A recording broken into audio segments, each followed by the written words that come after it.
Welcome back to The Zest. Here in the studio, we have Dora and Deirdre, who are co-owners of 52nd Street Market. 52nd Street Market is a community-based corner store located 3 blocks above Butler Street in Upper Lawrenceville. It's co-owned, like I said, by Deirdre and Dora, and they are local Lawrenceville residents. And the market focuses on increasing affordable access to fresh and totally made foods, and they describe themselves as having everything from quinoa to chipped ham, which I love, such a Pittsburgh thing. They also, or as Pittsburghers would say, quinoa. They also feature prepared sandwiches and salads, including the panzanella salad, which we're going to be making today. So welcome, girls. Thank you. Ladies, thank you very much. Yes. Thanks for coming on. I love these little aprons. Is that part of your... It's our uniform. Our shtick, yeah. I love it. It's so great. So tell us a little bit about 52nd Street Market. Yeah, so thanks so much again for having us. We're excited to be here. As you said, the market is community-based corner store. Unlike your traditional corner store, though, we don't sell cigarettes or lottery. Our main kind of impetus for opening was really to increase, like you said, affordable access to fresh, minimally preserved foods. We also offer a fair amount of gluten-free products, vegetarian type stuff. Awesome. Lawrenceville is a hip, happening place, but if you talk to people that live there, there's not a lot of kind of basic amenities. We have a grocery store, but it's a little bit lacking in kind of those offerings. So Deirdre and I opened 52nd Street Market in an effort to kind of increase that, and then also in our rapidly revitalizing neighborhood, we wanted to maintain that kind of community connection, which is what makes Lawrenceville so great. And I love it. And you've been open now for 2 years? Yeah, just over 2 years. You celebrated in what, March? March, yes. Yay. Awesome. So what are some, I know you said everything from quinoa to chipped ham, which I love, or like I said, Pittsburghers, they say quinoa. My father-in-law literally was like, Linz, I heard that quinoa is really great. I'm like, it's quinoa, but yeah. It's great, you know. So you sell a mix of everything. Yeah, we certainly do. So what are some of the things that, you know, if I walked in, I've never been, so if I walk in, what are some of the things I'm going to see right away? Fresh produce, and then... Absolutely. We have a great little mix of fresh produce, you know, bananas, apples, your kind of common grocery staples, as we say. We carry Turner's dairy products, which also, if you're from Pittsburgh, you know Turner's is a staple. You got to have like your paper cartons of iced tea. You'll see we have a big, beautiful sandwich board. We do a variety of prepared sandwiches and salads, as you mentioned. We've also become a real niche for locally made foods. So if you're familiar with Leona's ice cream sandwiches, which have like blown up, they got started around the same time that we opened the market. We were proud to be the first retailer to carry them. Awesome. We also carry Pittsburgh pickles, which is another kind of locally made product that's really blown up over the past several months.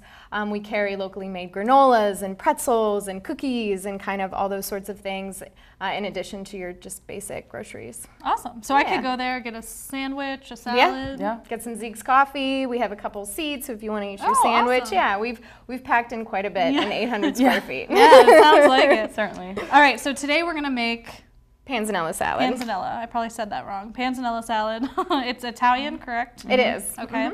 So what made you guys decide, hey, this is a salad that we want to carry? First and foremost, you know, one of the things we try to do is not have a lot of waste in our store. So some days you don't sell a lot of sandwiches, some days you don't sell all of your bread. It's fresh bread, no preservatives, so it's sort of, you have to use it.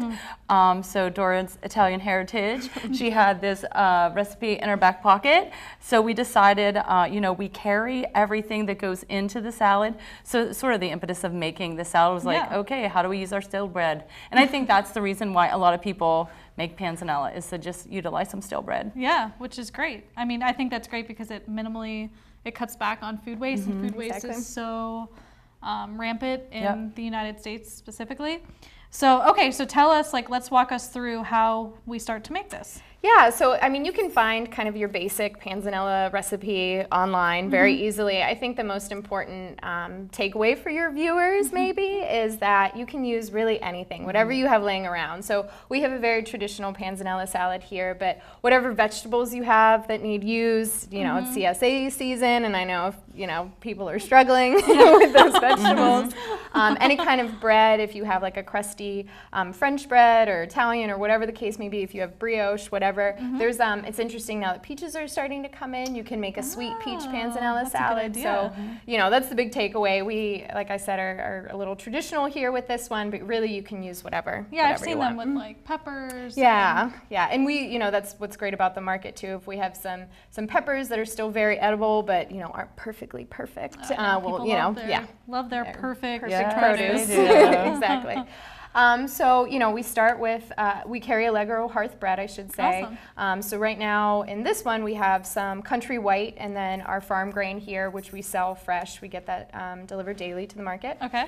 We have Yarnick tomatoes, which is a great local I farm. love them. Yeah, in Indiana, I met one of the owners before. He was really that's sweet. awesome. Yeah. That's great. And I love that you know these people.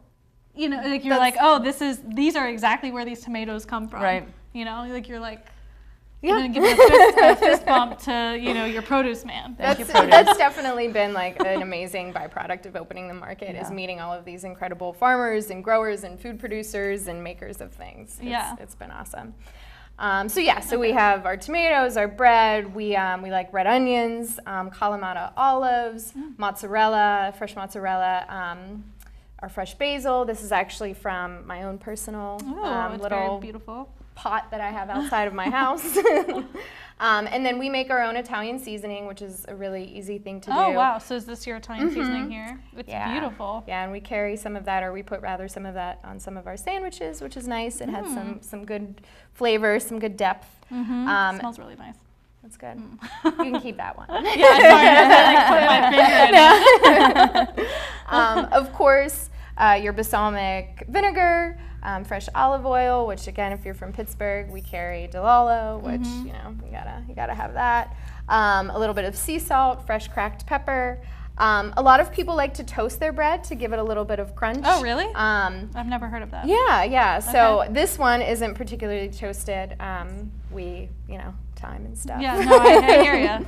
But yeah, that's a if nice you're way hangry, to. Yeah. It's like you don't have time for toasting. Exactly. No time for toasting.